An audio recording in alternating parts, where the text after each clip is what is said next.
Tenho a grata satisfação de receber todos os presentes neste último dia de atividade do primeiro simpósio jauense de História e Arqueologia. Durante essa semana, recebemos em Jaú diversos historiadores e profissionais da área que abordaram temas como a arqueologia regional, a arqueologia do Biguarani, a ocupação do solo e a destruição dos índios no oeste paulista, a atuação dos imigrantes italianos em Jaú e a arqueologia pré-histórica no estado de São Paulo. Todas as atividades foram elaboradas com o intuito de despertar na população o interesse pela preservação de nossa memória, bem como promover o intercâmbio de informações. Além disso, este evento tem como meta incentivar a pesquisa dos aspectos históricos e arqueológicos da nossa região, buscando nossa identificação como paulistas e como brasileiros. Podemos afirmar, neste último dia de evento, que o simpósio atingiu as expectativas e objetivos propostos. Sua realização permitiu a discussão de importantes temas da atualidade e o estabelecimento de novos contatos com a participação de estudantes e profissionais vindos de Jaú, Bauru, Assis, Araraquara, Campinas, Botucatu, entre outras localidades. Neste encerramento do primeiro simpósio jauense de História e Arqueologia, temos o prazer de contar com a presença da arqueóloga jauense Niede Guidon, que após algumas décadas retornou à sua terra natal e hoje participa conosco deste encontro. Sem dúvida alguma, é uma satisfação tê-la como hóspede oficial do município e poder contar com o relato de sua experiência profissional na realização deste simpósio. Em nome da população de Jaú, nosso especial agradecimento. Também queremos agradecer a todos os estudantes, professores e demais interessados que estiveram conosco no decorrer dessa semana, aos profissionais da área, à imprensa local e regional, aos visitantes de outras cidades e a toda a população de Jaú. Para darmos início às atividades previstas para esta manhã, gostaríamos de solicitar a presença de algumas pessoas para a composição da mesa. Representando o Grupo de Estudos Históricos e Arqueológicos de Jaú, convidamos o historiador Fábio Grossi dos Santos, um dos organizadores deste evento.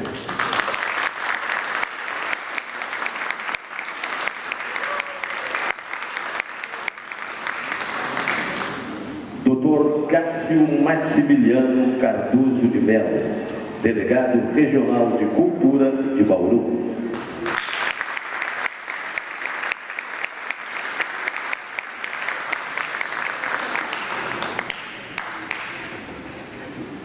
A conferencista desta manhã no simpósio jauense, professora doutora Niede Guidon.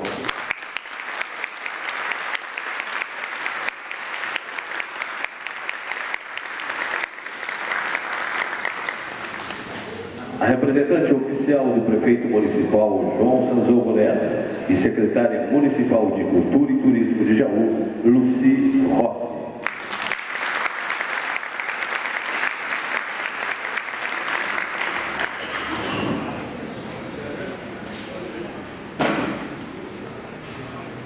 Neste momento, convidamos o historiador Fábio Grossi dos Santos, um dos organizadores do primeiro simpósio jauense de História e Arqueologia, para falar em nome do Grupo de Estudos Históricos e Arqueológicos de Jaú.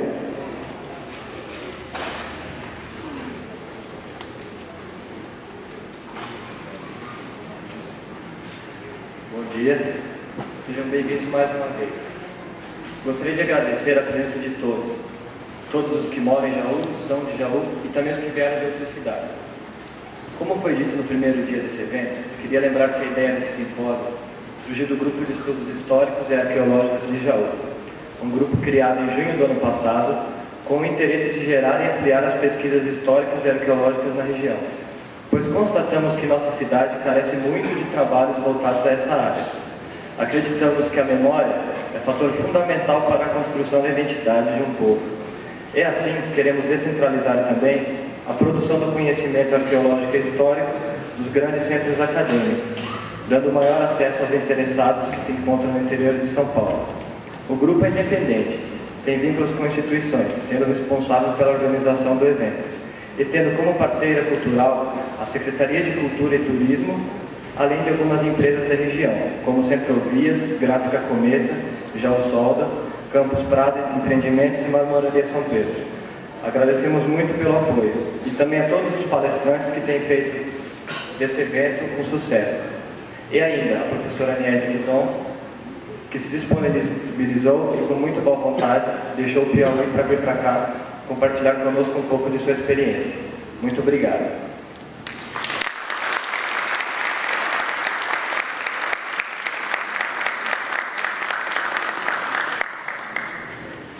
Convidamos a secretária municipal de Cultura e Turismo, Luci Rossi, para suas considerações a respeito da realização deste evento em Jaú. Senhoras e senhores, bom dia a todos.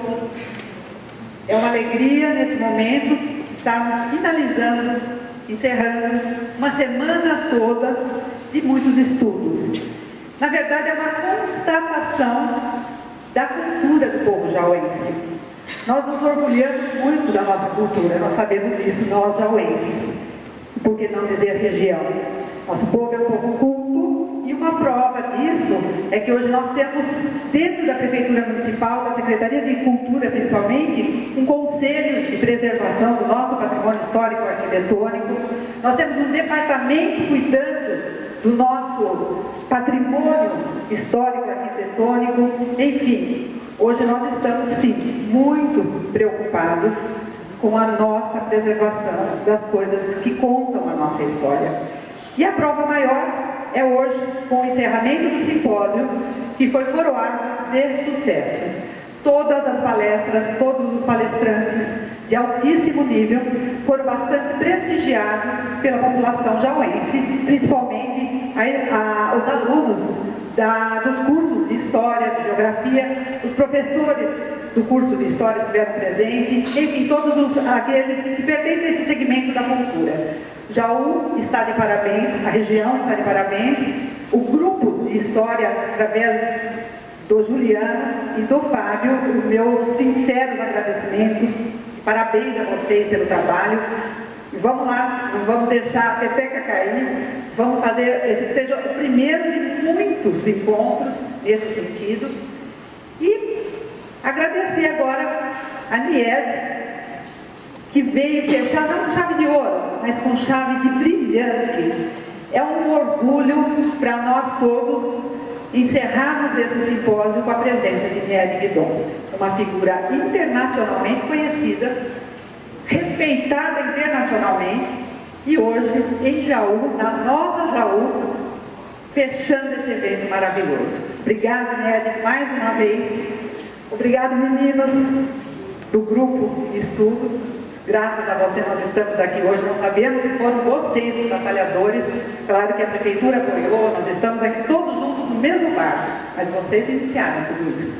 Parabéns mesmo. E a hora que precisarem do apoio da gente, contem conosco. Nós estaremos sempre presentes e dando força para todos vocês. É isso que nós queremos. Através do prefeito municipal, vocês terão um apoio total e respeito, tá bom? Gente, muito obrigada e vamos aproveitar a Niede, né? Agora é a vez dela, tá? Bom dia a todos.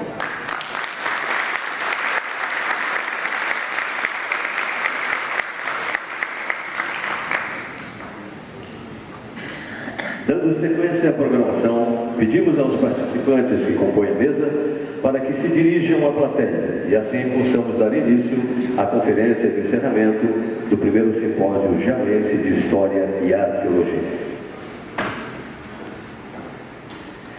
A professora doutora Niede Guidon é filha de Ernesto Francisco Guidon e Cândida Viana de Oliveira Guidon.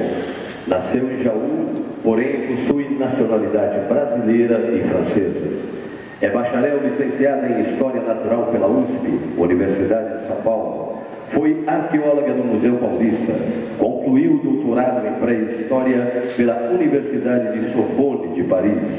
Foi professora da Escola dos Altos Estudos em Ciências Sociais de Paris. Desde a década de 70, trabalha com pesquisas arqueológicas no Piauí, dentro do Parque Nacional da Serra da Capivara, e em 1986 criou a Fundação Museu do Homem Americano, com o intuito de proteger o patrimônio do parque. Atualmente, atua como diretora-presidente do Fundam. Senhoras e senhores, nossa convidada especial para este simpósio, professora doutora Liede Guidon.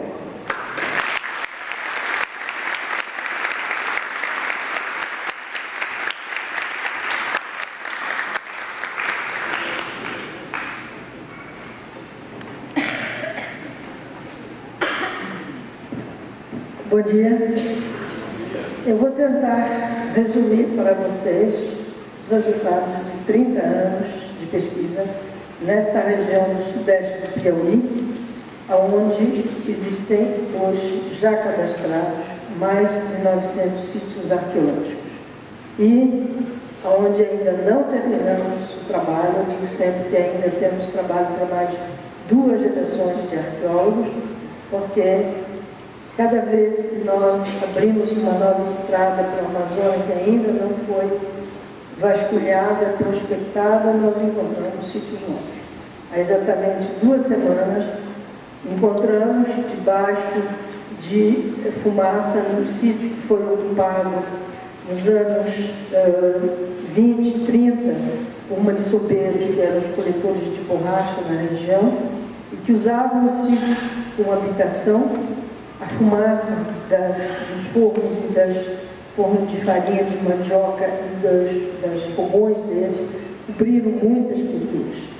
E há 15 dias atrás nós conseguimos, pessoal técnico nosso, que é um pessoal formado, pessoal local, mas formado por uma de minhas alunas, fez um doutorado em Paris, eles conseguiram tirar a fumaça sem estragar umas pinturas, e encontramos inclusive umas figuras que eu nunca tinha visto, nem na Serra da Capivara, nem em outro lugar, nenhum, extremamente belas, que estão agora, nós estamos escavando, inclusive para tentar datar e ver por que elas são tão diferentes das outras. Então, fica aqui o meu convite para todos vocês, jovens.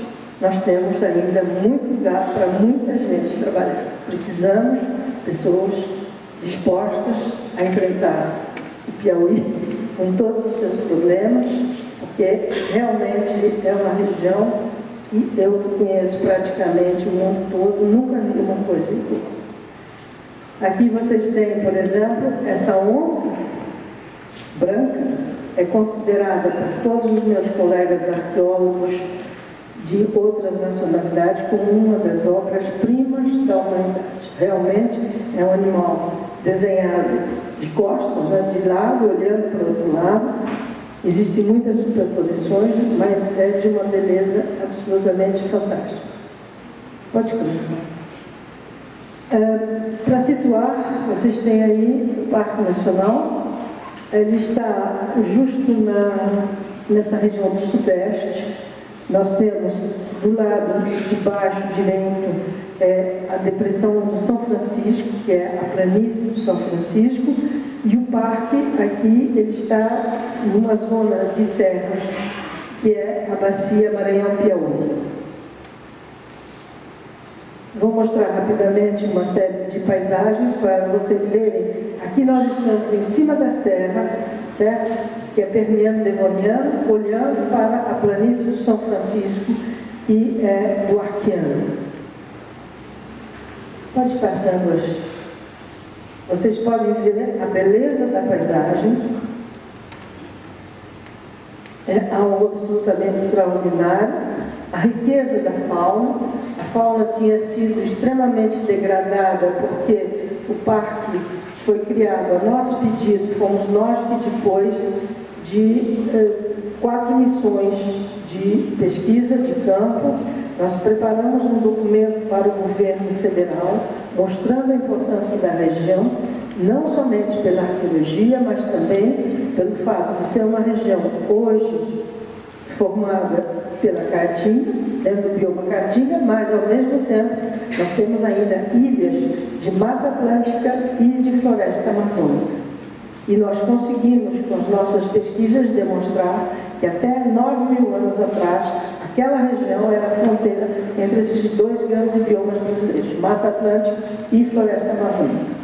Os rios eram imensos, nós tínhamos inclusive portos lá na região, e foi a mudança climática do fim do Pleistoceno, início do Holoceno, que fez com que as chuvas diminuíram e a região então sofreu todo um processo de transformação e se acelerou com a chegada do homem branco, que desmatou principalmente as encostas, e como o solo é um solo arenoso, a erosão levou a areia para o fundo dos vales e os rios secaram e os lagos secaram. Quer dizer, a região passou a ser extremamente árida depois dos anos 80. Quando eu cheguei lá, ainda os rios corriam e ainda havia grandes lagos. Vocês veem a riqueza das flores da Caatinga, extremamente, realmente é uma paisagem que, além da parte geológica, você tem todas essas flores. Nesse momento, este ano que choveu, é um verdadeiro festival de cores. Pode seguir. Durante a chuva ainda existem cataratas. E o que é interessante é que nós pudemos provar que esses sítios com pinturas, em geral, você perto dele tem uma antiga catarata. É como se eles estivessem sempre pintados próximo dessas grandes quedas d'água. Aqui nós temos então diferentes abrigos, estão posicionados. Essas marquinhas vermelhas são sítios arqueológicos dentro do parque. E vocês têm as diferentes modalidades de sítios. Lá nós temos uma escavação com os restos de uma preguiça gigante. Pode continuar. A arte rupestre é extremamente variada e hoje nós já temos datações da ordem de 40.000 anos para algumas figuras. Foram datadas pelo professor Watanabe da USP. E o fato de que essas pinturas, então, se repetiram durante milênios e milênios, nos permite estudar a evolução. Se vê que a temática continua a mesma. É o que acontece com a nossa arte da sociedade ocidental. Nós temos os primitivos, nós temos a Renascença, nós temos a arte moderna, mas vocês têm sempre a mesma temática. Por exemplo, vocês podem comparar as representações da crucificação de Cristo em diferentes momentos da nossa história, com uma maneira diferente de representar o mesmo tema. Aqui nós temos a mesma coisa. Quer dizer, nós temos, pelo menos, nós conseguimos datar, então, desde 40.000, esse estilo até cerca de 2.000 anos atrás. Então, nós podemos acompanhar 40.000 anos de evolução dessa arte. Os sítios da Serra da Capivara foram declarados pela Unesco Patrimônio da Humanidade no ano de 1991. E, em 2003, nós apresentamos à Unesco o pedido para que o parque fosse também declarado Patrimônio Natural, porque hoje nós somos só um patrimônio cultural. Mas, infelizmente, nós pedimos para a Serra da Capivara e o Ministério do Meio Ambiente em Brasília apresentou à Unesco o pedido para a Serra da Capivara e a Serra das Confusões, que é um outro parque que se encontra a 60 quilômetros do nosso, também cheio de pinturas rupestres e de sítios arqueológicos, mas que não tem ainda a estrutura de proteção que o nosso parque tem. E a Unesco exige, para decretar algo, um patrimônio, que o governo do país garanta de que maneira esse patrimônio vai ser preservado. Na Serra da Capivara é a fundação a responsável perante a Unesco pela proteção desses sítios. A Serra das Confusões é muito maior que o nosso parque tem 130.000 hectares, a Serra das Confusões tem 550.000 hectares e só tem um funcionário. Então, a Unesco recusou o pedido porque ela disse que o Brasil tem que apresentar novamente quando a Serra das Confusões tiver a mesma infraestrutura que nós temos. Quer dizer, nós temos hoje cerca de 200 funcionários, mas é porque nós não temos mais recursos, senão o ideal seria ter 400, e, além do mais, o parque, a cada 10 quilômetros da sua periferia, tem uma guarita e tem guardas, o que não existe na Serra das Confusões. Aqui vocês veem a escavação da Pedra Furada, que é o primeiro sítio que foi escavado de uma maneira intensiva durante 10 anos e que forneceu essas datações. Inicialmente, então, nas camadas mais altas, começou com 6.000, 9.000, 18.000, chegamos até 57.000 anos, que é o máximo que o carbono 14 permite datar. Mas abaixo dessa data ainda havia restos de pedra lascada e de fogueiras. Nós tivemos que utilizar outro método, o método da termoluminescência, e conseguimos datar a parte mais profunda, mais antiga da Pedra Furada, datada em 100.000 anos. Esses resultados levantaram muita discussão com alguns colegas norte-americanos. Na Europa não houve nenhum problema, mas alguns colegas americanos que pregavam que a América só foi povoada há 30.000 anos atrás e que os primeiros homens a chegarem à América teriam vindo da Sibéria através do Estreito de Bering e entraram na América do Norte, e da América do Norte povoaram toda a América até a Patagônia. Nós, quando encontramos essas datas, então, esses colegas que defendiam essa teoria disseram não é possível. E, como nós tínhamos as datações, então houve alguns que disseram, não, mas essas pedras não foram lascadas pelo homem, elas caíram lá do alto, rolaram, e o lascamento é natural. Nós mandamos para a Universidade de Texas, A&M, nos Estados Unidos, esse material datado de 100.000 anos, as pedras lascadas, para que eles estudassem. Eles têm um laboratório excelente no departamento de física, então eles estudaram, o pessoal da mecânica estudou a ação das forças nessas pedras e, ao microscópio eletrônico, fizeram um estudo, então, dos gumes e das partes que tinham sido utilizadas. E, no ano passado, nos mandaram o laudo desse estudo, que demonstra que esse material foi lascado e utilizado pelo homem. Quer dizer, hoje não se pode mais ter nenhuma dúvida, há 100.000 anos atrás, os homens já estavam nesta região do sudeste do Piauí. Aqui, então, tudo isso começou com a Pedra Furada. Vocês têm o sítio durante a escavação, um painel de pinturas. A Pedra Furada tem mais de 1.000 figuras e muitas delas foram destruídas por incêndios antes que fosse um parque nacional, porque lá eles têm o costume de botar fogo na roça todo ano e o fogo se espalha pelo mundo todo e queima tudo. Então, muitas figuras foram destruídas pelo fogo, mas ainda hoje tem mais de 1.000 figuras. A Pedra Furada hoje, do lado direito, uma passarela que permite que os turistas visitem o sítio, mas segurança para o turista, quer dizer, não tem que fazer nenhum equilíbrio em cima de pedras, ele tem uma passarela, e essa passarela é colocada de maneira que ninguém pode tocar as pinturas. Porque nós vimos em muitos sítios de diferentes partes do mundo, nomes escritos, como todo mundo gosta de deixar a sua marca, então, por uma medida de precaução, os sítios que são visitados são todos preparados desta maneira, para que o turista não possa tocar as pinturas. Depois, aqui a escavação, eu acho que isso aí tem uma animação, né?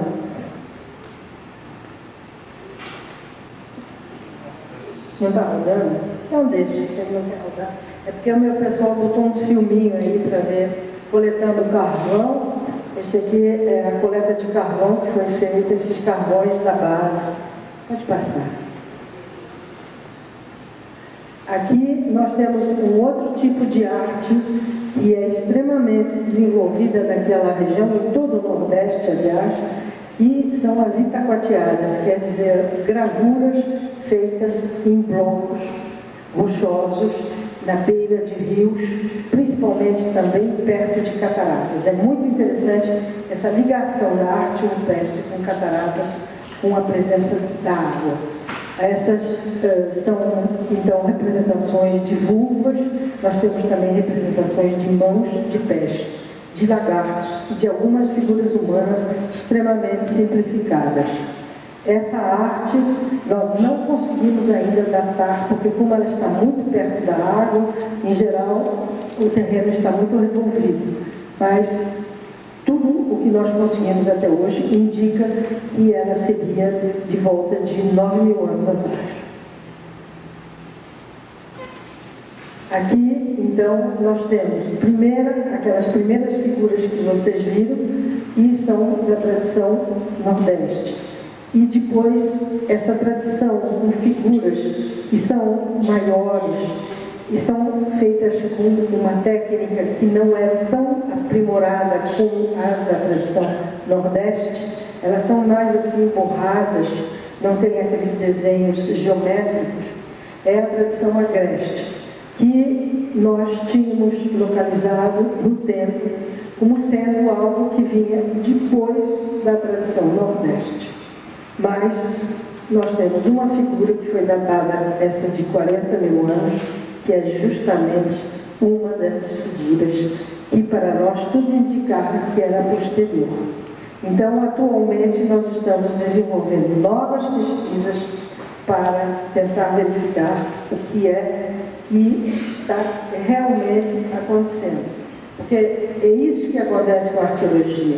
E é por isso que eu digo sempre, nós temos que ter teorias, mas nós mesmos temos que estar prontos a mudar tudo se uma nova descoberta prova que aquela primeira interpretação estava errada. Quer dizer, nós baseamos a nossa primeira interpretação numa série de descobertas nas quais essas pinturas agrestes estavam relacionadas com contextos mais recentes.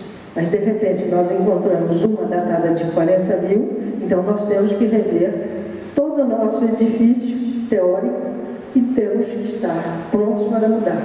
A arqueologia é isso. Nós não podemos dar uma palavra final, porque uma nova descoberta pode mudar tudo. Vejam, por exemplo, a questão da origem do homem. Quando eu estudei, se eu aprendi, me ensinaram que o Homo sapiens, os primeiros, tinham 40.000 anos. Hoje, nós já temos restos de Homo sapiens da África datados de 195.000 anos. Quer dizer, se o Homo sapiens tinha só 40.000, é verdade, ele não podia estar aqui na América mais cedo do que 30.000 anos. Mas se ele tem 195.000 anos na África, se existem correntes que vêm da África para o Nordeste do Brasil, nada impede que esses homens tenham chegado aqui, subido o Rio São Francisco, por exemplo, e chegado até o Piauí há 100.000 anos atrás. Entende? Quer dizer, é todo um jogo de dados que tem que ser acomodado às novas descobertas, não só no Brasil, mas dentro do panorama mundial. Aqui nós temos, então, a tradição nordeste. Vocês veem as figuras da tradição nordeste, elas são extremamente narrativas e elas contam histórias.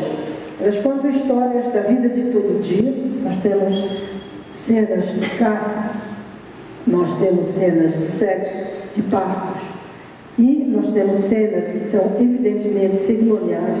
Nós não sabemos qual era a cerimônia que estava se desenvolvendo, essas cenas cerimoniais reunindo um grande número de pessoas, cenas de dança, e temos cenas que são emblemáticas, quer dizer, elas representam algumas coisas, mas nós não podemos saber o que elas representavam. O que nós não podemos fazer na arte rupestre, quando você tem um comportamento científico, é querer interpretar, isso queria dizer isso queria dizer aquilo. Nós não podemos. Vocês imaginem se a nossa civilização desaparecer. Se desaparecerem todas as notas escritas, todos os documentos, e depois, daqui a 10 mil anos, um arqueólogo descobre a representação do Cristo crucificado entre os dois ladrões. O que ele vai poder dizer daquilo? O que ele vai dizer pode ser muitas coisas, mas no momento que ele não sabe o que aquilo significava para nós, ele não vai conseguir chegar até a realidade. A mesma coisa, por exemplo, os sinais de trânsito de uma cidade. Se desaparecerem todos os documentos e esses sinais forem descobertos daqui a 10 mil anos, quem vai saber o que aquilo significava para nós? Então, esse é o nosso posicionamento. Nós temos cenas, por exemplo, aquela que nós chamamos costa contra costa. São dois indivíduos que estão um dando a costa para o outro. Em geral, tem aquele sinal que se chama tridígito, são 3 retas convergentes, que aquilo significava para eles. Sem dúvida, tinha um significado extremamente importante, que aparece em todos os sítios e se repete. Evolui no tempo, você vê a forma das pessoas que estão envolvidas, você vê a técnica de desenho, a técnica de pintura muda, mas o tema é sempre o mesmo. Mas esse tema se perdeu com esse povo. Mais exemplos da tradição nordeste. Então vocês veem a riqueza das representações. Nós temos muitas capivaras. Aliás, se chama Serra da Capivara por causa das figuras. Hoje não existe mais nenhuma capivara, porque não existe mais água na região. E nós temos também, vocês veem essas grandes fendas na rocha, que formam então também abrigos. Quer dizer, todo o local onde havia um suporte, uma parede na qual eles podiam pintar, e principalmente com caídas de água perto, eles então pintaram. Ali você tem um veado e um veado galheiro, que é um veado típico da floresta tropical úmida que não existe mais na região. Hoje a região só tem o veado catingueiro, que é um veado pequenininho, só 2 chifrinhos. Aqueles galheiros ali existem, são comuns na área rupestre, mas não existem mais na região.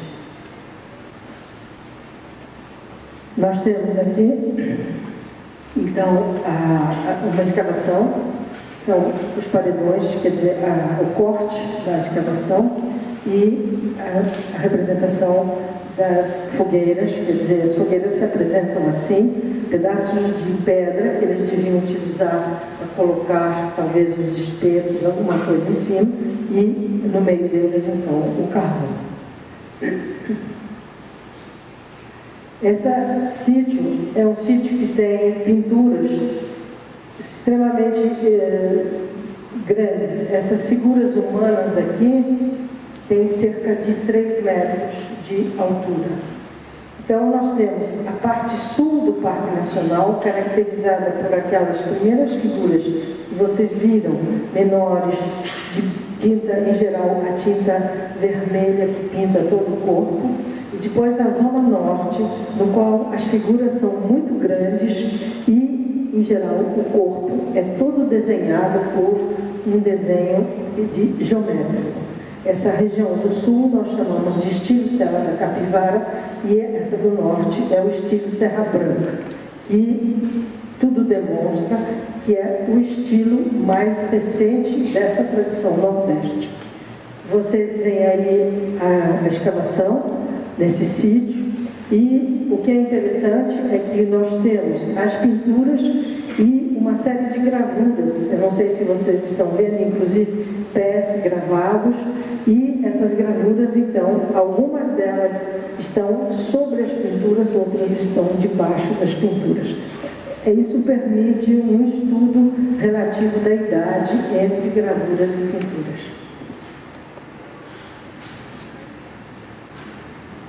Aqui vocês estão vendo o material encontrado, algumas das gravuras da toca do morcego, e ali o que nós encontramos então no chão são as ferramentas com as quais eles fizeram as gravuras. Essas ferramentas, quando nós colocamos dentro dos sulcos da gravura, a parte usada entra direitinho ali. Nós podemos ver exatamente o que foi feito com essas ferramentas. Nesse sítio da Toca do Morcego, foi descoberto também algo que é muito raro na arqueologia brasileira. Na Europa nós temos muito que se chama arte mobiliar, quer dizer, a arte em peças que podiam ser transportadas, como aquelas Vênus, como outras peças de escultura. Aqui no Brasil é muito raro. Neste sítio nós encontramos esta pedra com esses traços gravados, e a pedra que serviu para gravar estava justamente em cima dela. Essa foi a primeira que nós descobrimos, e a semana passada, nesse sítio novo, nós encontramos outra peça dessa, e o que é interessante, ela estava num nicho da parede rochosa, a mais ou menos 5 metros de altura, ela estava lá dentro, sozinha, colocada lá dentro. Então, agora nós temos 2 elementos da arte mobiliar. E os machados, os famosos machados de tipo âncora, que são associados em geral aos índios da família linguística G.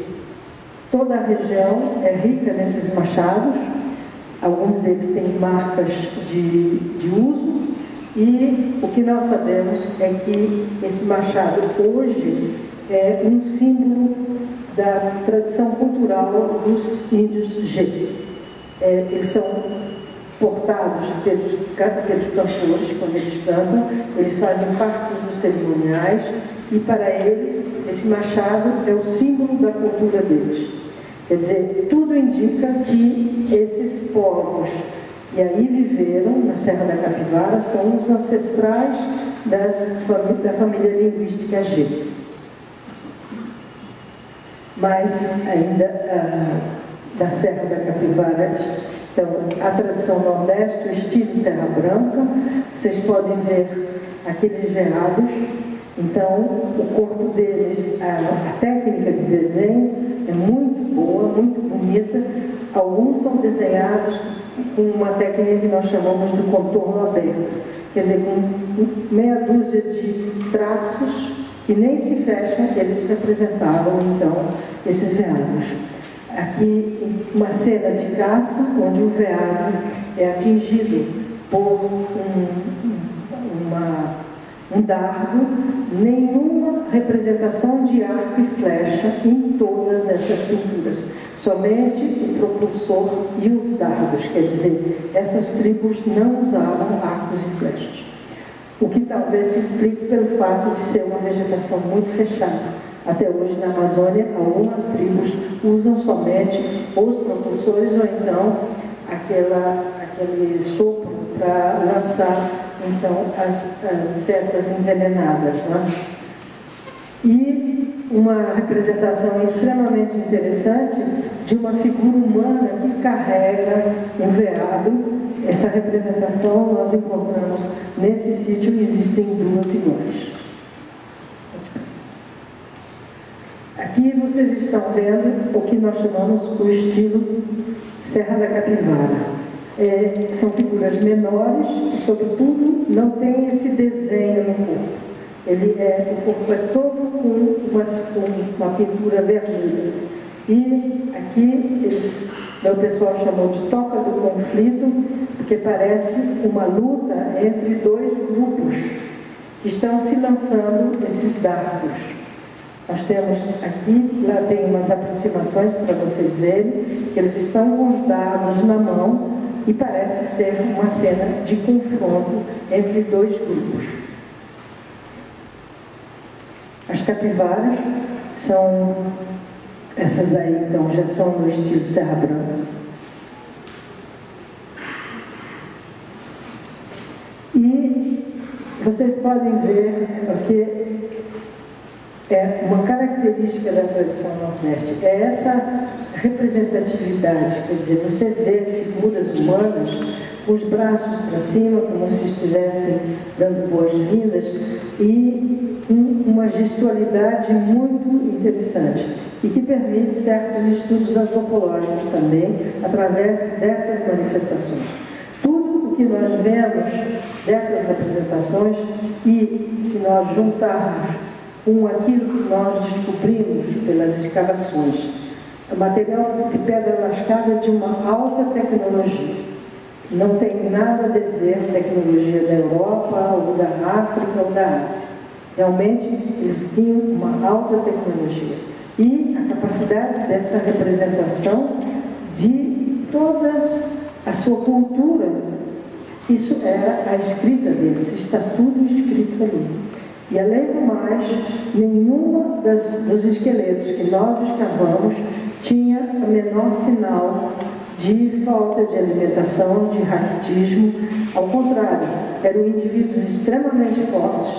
As inserções musculares nos ossos indicam que eles eram extremamente musculosos. Inclusive, já houve o caso de um indivíduo que nós pensamos que era masculino por causa dessas marcas nos músculos serem extremamente fortes, e no fim era uma mulher.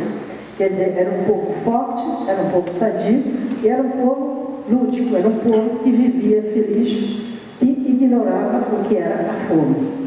É o que eu digo sempre. Hoje, o Piauí, que exibe, parece, o menor PIB do Brasil, a pior qualidade de vida do Brasil, na pré-história era o primeiro mundo. Vejam essas figuras extremamente... Existe uma capacidade, então, de uma capacidade de representação simbólica extremamente interessante. Você vê a evolução dessas figuras e dessas cenas no tempo, onde a maneira de representar muda, mas o tema é sempre o mesmo. E aqui vocês têm a pintura branca alternando com a vermelha. Pois os cocares também estão sempre presentes, e sempre esses braços para cima. Este é um sítio belíssimo, foi também muito destruído pelas queimadas, mas ainda sobraram coisas como esses veados, extremamente elaborados. Vocês podem ver que os veados com preenchimento geométrico estão em cima dos veados com o preenchimento liso, né? E a utilização da pintura branca, a pintura vermelha é feita com óxido de ferro, que é muito comum na região, e essa pintura branca é feita com caurim, com argila branca.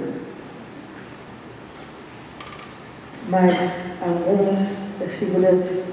Vocês veem o dinamismo, os animais são representados correndo, os seres humanos fazendo gestos, não é? Aqui vocês têm, então, a representação de dois indivíduos. Um está com o corpo pintado todo em vermelho, o outro já está representado com esses traçados geométricos. Esse é na toca do veado, onde você tem toda uma superposição, então, de figuras que permite você datar aquelas que foram feitas antes e depois. Só que o problema é aquele que eu estou dizendo, é falta de gente, é que todo o número de figuras que nós temos, praticamente impossível nós termos já estudado isso tudo.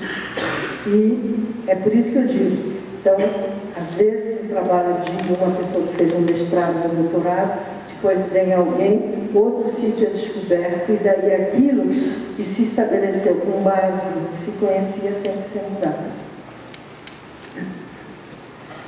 Vocês veem, é muito comum a representação de veados correndo, olhando para trás.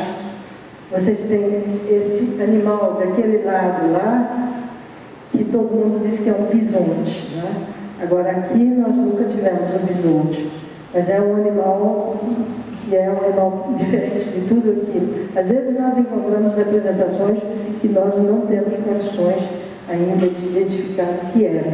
Porque mesmo dentro da fauna fóssil, uma região onde nós temos também jazidas de fósseis do Pleistoceno, nós temos uma coleção imensa com diferentes tipos de preguiça gigante, o mamute nós temos na região do Yamas, que é um dos animais mais comuns ali na região, tínhamos cavalos americanos, quer dizer, uma fauna extremamente rica, um tatu gigante, que chegava a ter o tamanho de um fusca.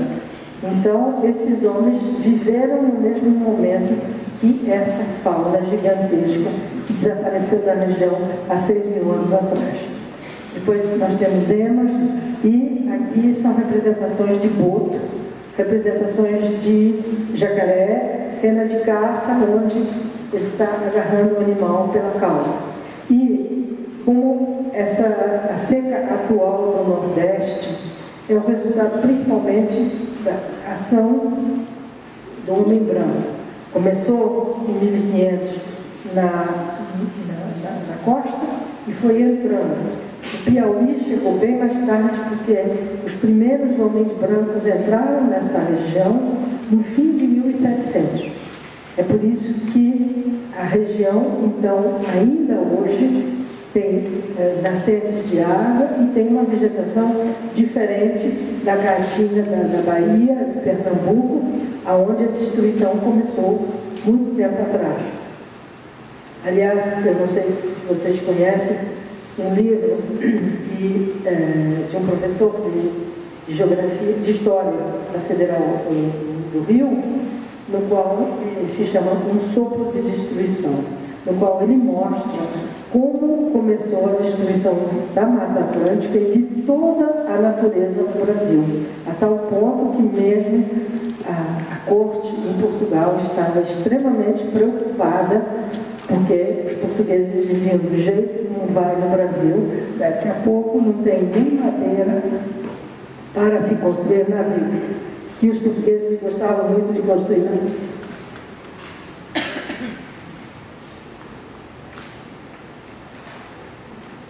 Então, aqui vocês têm um sítio que foi descoberto há cerca de 10 anos e que, inclusive, toda vez, porque lá nós temos a formação dessa serra, essencialmente arenitos e conglomerados. Quando o sítio era no conglomerado, quer dizer, todos esses seixos que estão mantidos juntos por um tipo de cimento arenoso, eu nem ia olhar, porque é muito rugoso. Eu dizia: bom, quem vai pintar uma coisa dessas? E um dia nós estávamos vendo perto desse sítio e uma das minhas alunas disse: olha, lá tem pintura. Eu disse: não pode, tem, vamos olhar. E vimos, então, nesse sítio que se chama o Sítio das Pedrinhas Pintadas, nos seixos eles pintaram. Quer dizer, precisava ser alguém extremamente capaz para poder repetir isso e, inclusive, usar seixos diferentes. Está vendo? Ali vocês têm 3 figuras que representam uma cena, cada uma desenhada num seixo diferente. A partir daí nós começamos a olhar todos os sítios de conglomerado e existem outros nos quais eles usaram esses seixos para realizar as suas pinturas.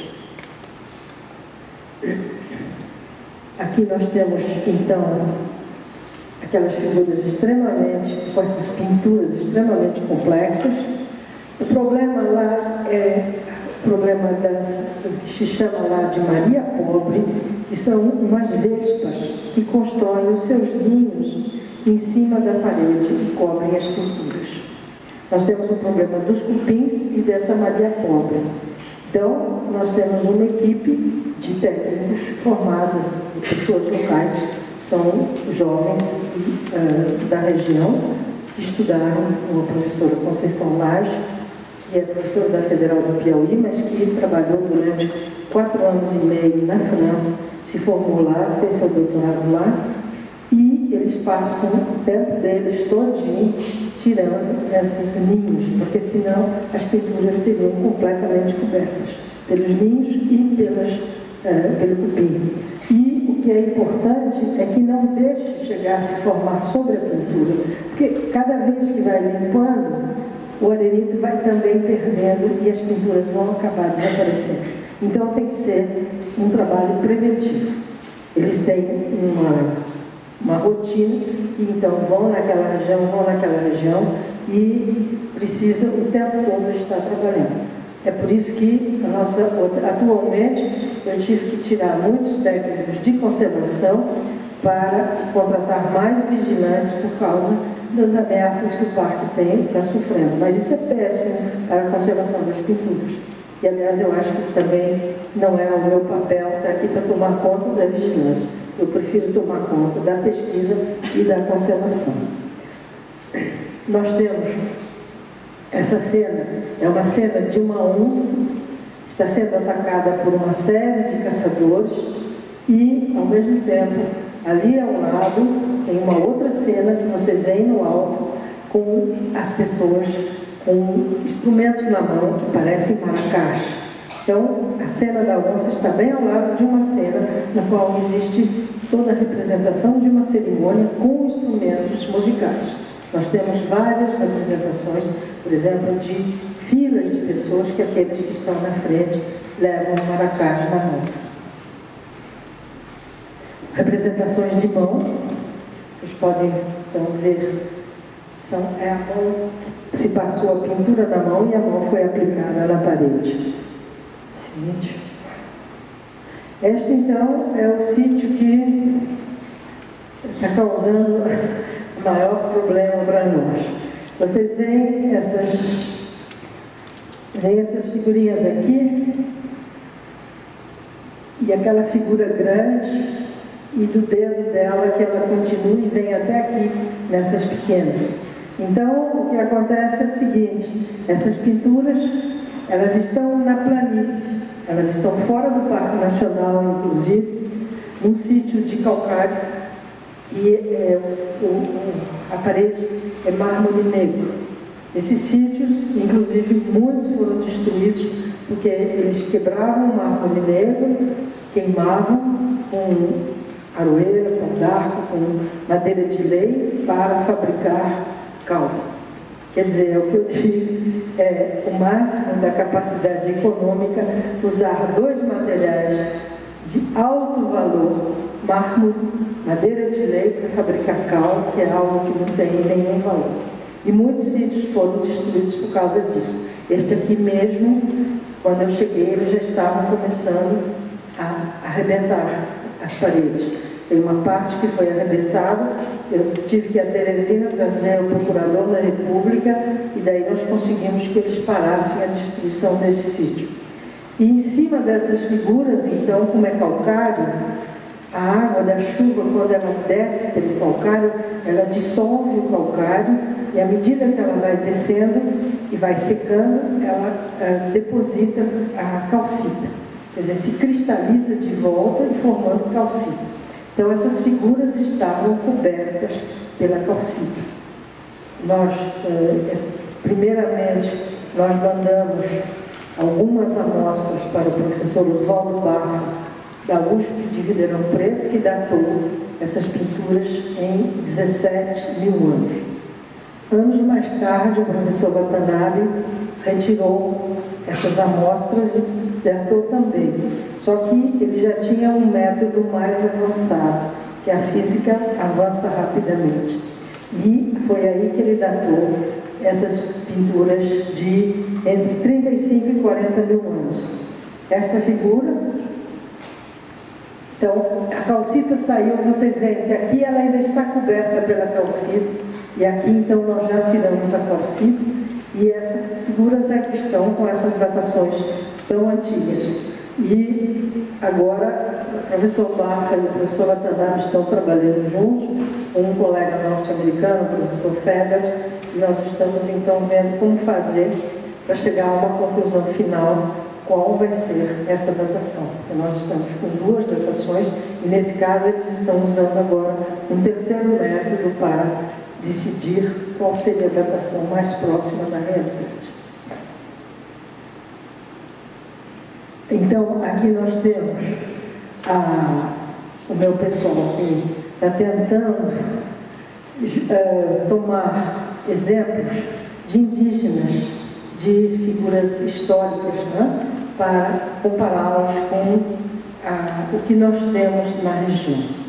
Alguns tipos de desenho, com algumas figuras, então, das tribos indígenas atuais. E o ano passado nós convidamos os índios Craô, que é uma tribo G que hoje que vive em Goiás, aliás hoje a gente chama Tocantins. Tudo indica, pelo que eu conheço dessa tribo, através do trabalho dos etnólogos, eu vi fotografias de cerimoniais deles que são muito parecidos com aquilo que nós temos nas nossas pinturas, principalmente pela posição, pela coreografia da dança que eles estão representando. Então, o ano passado, nós realizamos, no mês de setembro, um festival, aproveitando o palco da Pedra Furada, que é um palco natural muito bonito naquela região. Em 1999, acho que foi, nós tivemos que construir esse parque porque Fernando Henrique Cardoso veio abrir as festividades dos 500 anos de descoberta do Brasil lá no Parque Nacional. Então esse palco foi construído, ficou muito bonito e eu disse, bom, agora já que gastamos o dinheiro, não vamos deixar o palco aí sem uso. Então criamos esse festival internacional e para abrir o ano passado nós convidamos os índios Craô, que vieram e representaram uma das danças típicas da tribo deles. E eles foram visitar os sítios, as pinturas, e em alguns desses sítios, então, eles representaram cerimoniais da tribo deles que são parecidos com aquilo que estava. E eles dizem que os antigos veem nos sonhos a terra na qual eles viviam e que essa terra é igual àquilo que eles estavam vendo na Serra da Capivara. Porque, na realidade, os Gs, eles estavam, inclusive, no litoral quando os brancos chegaram. E eles, então, foram sendo empurrados pela civilização branca e acabaram lá. Sem dúvida, eles podem ter sido, então, os descendentes desses povos que fizeram a tradição nordeste. Aí está, então, a visita dos índios. Mais alguns exemplares. Vocês podem ver aquele lá, é outro tema que volta sempre. É uma pessoa vista de frente e ao lado tem uma pessoa que está de perfil. Então nós temos essas duas associações, dois indivíduos costa contra costa e dois indivíduos, um de frente e um de perfil, que aparece durante 30 mil anos pelo menos. Quer dizer, devia ser algo extremamente importante para a civilização deles, mas nós nunca vamos saber o que queria dizer. Aqui é uma vista do museu, porque como quando o Parque Nacional foi criado em 1979, eu ainda era professora na França, eu vinha só nas minhas férias para trabalhar aqui. Eu pensei, no Parque Nacional agora tudo está resolvido, o governo federal vai tomar conta. E daí cada ano eu vinha, o parque não tinha nenhum funcionário, e daí todo mundo dizia, precisa pegar madeira, vai lá no parque que é do governo. Quer dizer, é do governo, não é de ninguém. Caçar, ia caçar dentro do parque, porque nas fazendas, os donos da fazenda não deixam caçar, só ele que caça. Então, o parque começou a ser depredado, quer dizer, ao invés de ser protegido, como nós pensamos, foi pior a solução. Foi então que nós criamos a fundação para tomar conta do parque. E, então, houve uma reunião de todos os pesquisadores para decidir qual seria a melhor maneira para proteger o Parque Nacional. E chegamos a um consenso, é que numa região de miséria, de fome e de ignorância, era impossível você preservar esse patrimônio. Porque, inclusive, muitas vezes eu vi pessoas, mas não pode matar nada dentro do parque, não pode. Mas nem uma cobra, não. Nem uma cascavel, não. E o rapaz me respondeu, é que o governo está se importando com as cascavéis e meu filho está morrendo de fome. Então fica difícil você explicar a um povo nessas condições, não é? Foi então que nós começamos um trabalho para desenvolver a educação na região e, sobretudo, para trazer o turismo, que é a única maneira de desenvolver esta região Aqui é uma região hoje semiárida de areia, quer dizer, a agricultura não dá praticamente nada, não? Só dá mandioca e um pouquinho de feijão, se chove, senão nem isso dá. Então, a solução que nós encontramos foi essa. E decidimos que todo o material que tinha sido encontrado na região, inclusive estava depositado uma parte em Teresina e uma parte no Museu Paulista, voltaria para a região e criamos então o Museu do Homem Americano, com mais um atrativo tanto para os turistas como para os colegas do mundo todo que têm interesse de estudar a região e têm que ir para lá. Então. Aí é uma vista do museu.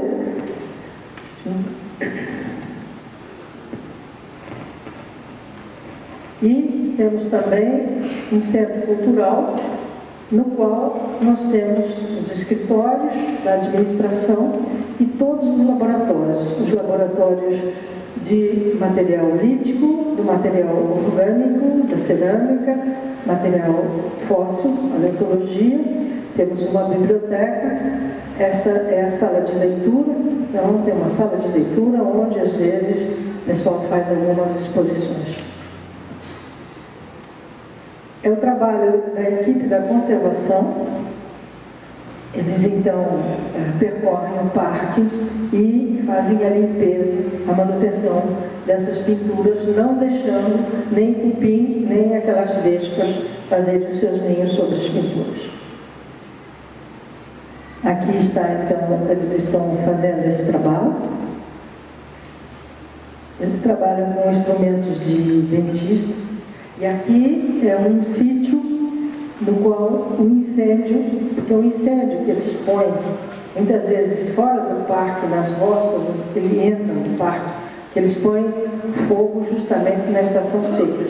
Lá nós não temos chuva de maio até dezembro, janeiro. Então, nesses meses de seca, quando eles põem o fogo fora do parque, muitas vezes o fogo entrava no parque e destruía sítios. Agora este ano completamos 7 anos, onde não tivemos mais fogo dentro do parque, porque durante toda a época da seca, nós mantemos um grupo de 60 pessoas no entorno do parque, fazendo então esse trabalho de quando eles começam com fogo, eles ficam ali perto, e sobretudo nós fizemos a variante do parque, nós limpamos uma área de cerca de 100 metros para que o fogo não possa passar. Aqui vocês têm, então, esse sítio, as pinturas explodiram, porque a rocha esquenta e explode. Nós escavamos, recuperamos e colocamos, então, lá embaixo. Aqui vocês têm também essas pinturas que estão guardadas, coladas, né? E esse sítio, como essa queimada destruiu toda a vegetação que estava ali e rachou as rochas, aí a água começou a escorrer pelo paredão, passar em cima das figuras, e as figuras começaram a ficar cobertas por líquens, porque a umidade começou a facilitar o desenvolvimento dessas plantas. Então, nós tivemos que fazer um teto para impedir que a água continue estragando. Então, nós temos um trabalho permanente, verificando os lugares onde a água está destruindo, ou então os outros animais, né, cupins e Maria Clara. Nós temos aqui uma das entradas do Parque Nacional. Essa é uma entrada turística. Nós temos 4 guaritas de entradas turísticas e hoje o parque já tem 300 quilômetros de estradas e de trilhas que são mantidas para que os turistas possam aceder com qualquer tipo de carro, de veículo. E nós temos, então, além disso, como é uma região extremamente seca e os animais, nos meses de seca, eles migravam para a Serra das Confusões, onde tem água o ano todo. Quando chovia, eles voltavam para a Serra da Capivara para se reproduzir. Hoje, essa migração não pode mais se fazer, porque o território entre os 2 parques está completamente invadido e se eles saem do parque, eles morrem. Então, nós tivemos que fazer depósitos de água Nós fizemos no parque todo, nós temos cerca de, hoje, 12 milhões de litros de água disponíveis durante a época da seca, porque não existe mais a possibilidade dessa migração. Aí vocês têm o tipo de estrada, quando as subidas são muito fortes, então não somos obrigados a pavimentar, porque senão o carro não sobe, né? Mas essas estradas são mantidas durante o ano todo.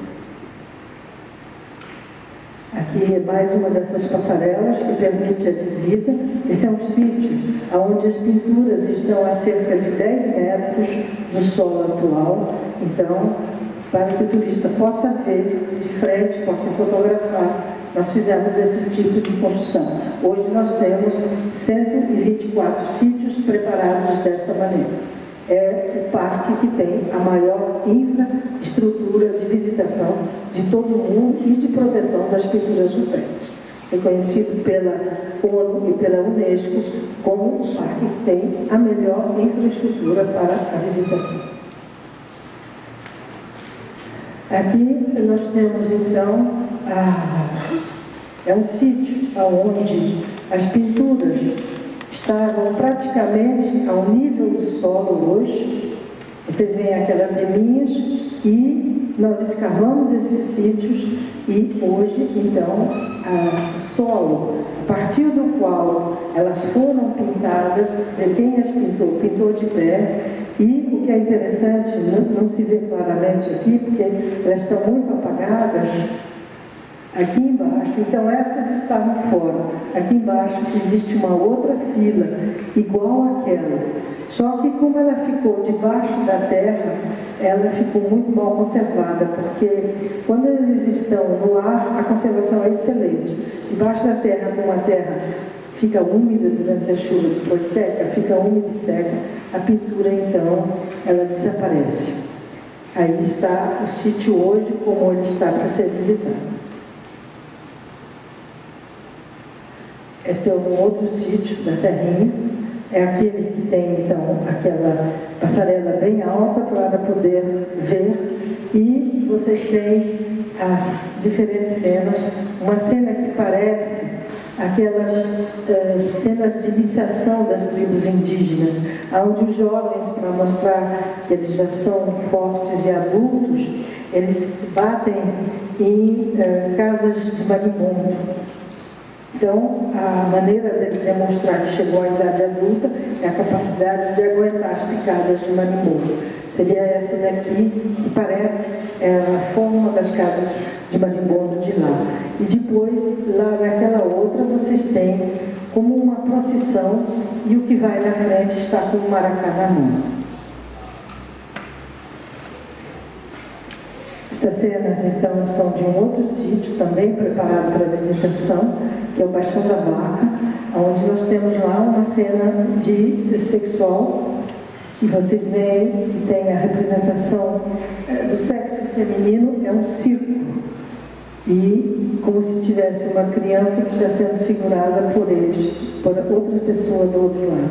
Aqui vocês têm o painel em geral, primeiro detalhe, e daí o segundo detalhe. Vocês veem aqui, então, este aqui é uma representação masculina, a representação feminina, e aqui uma feminina, porque tem esse círculo, mas extremamente barriguda, e como alguém que estivesse tentando fazer nascer a criança.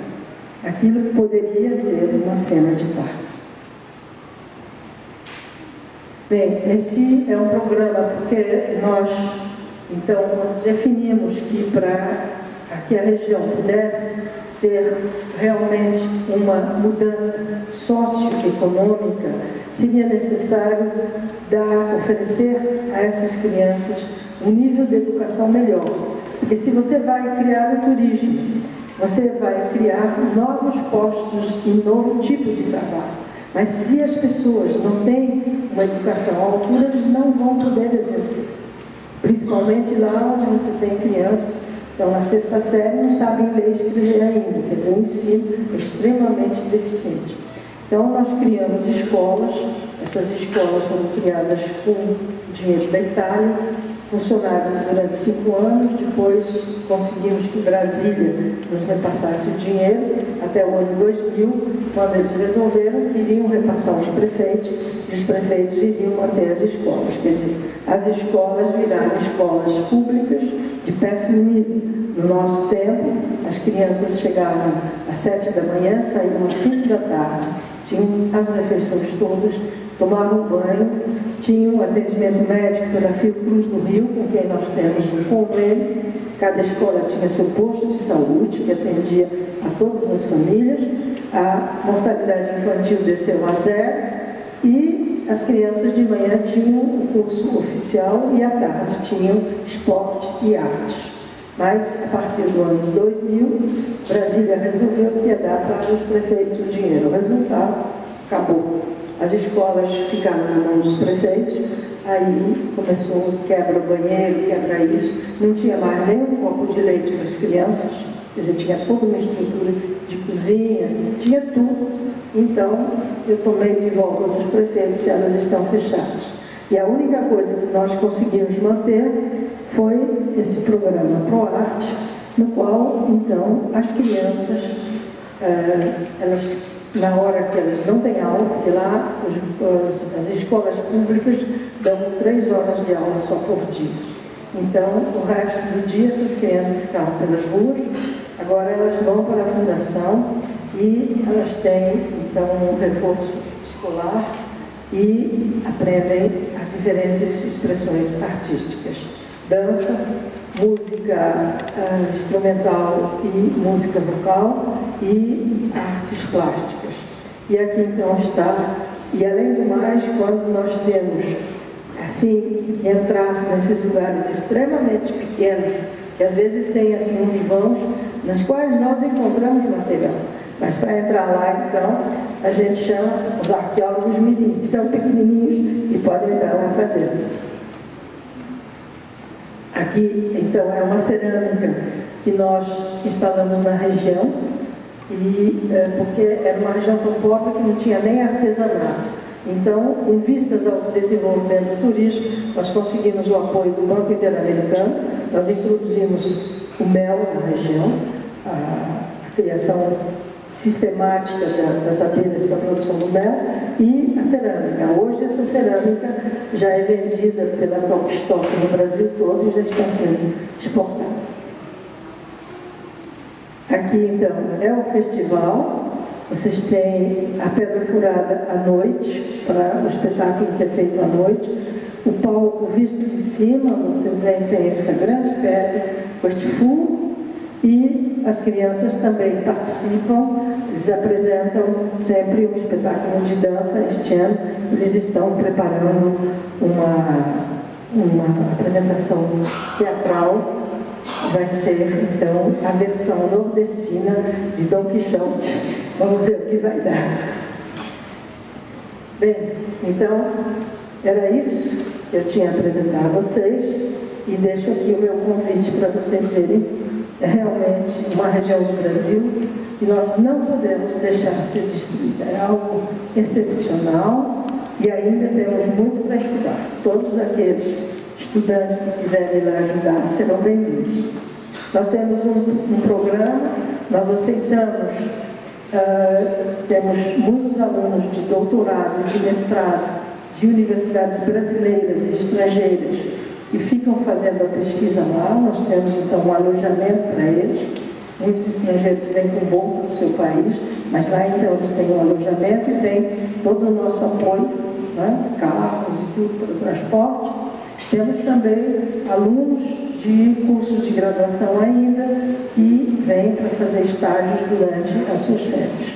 Nós temos então essa possibilidade de aceitar pessoas que venham trabalhar e aprender. Obrigada.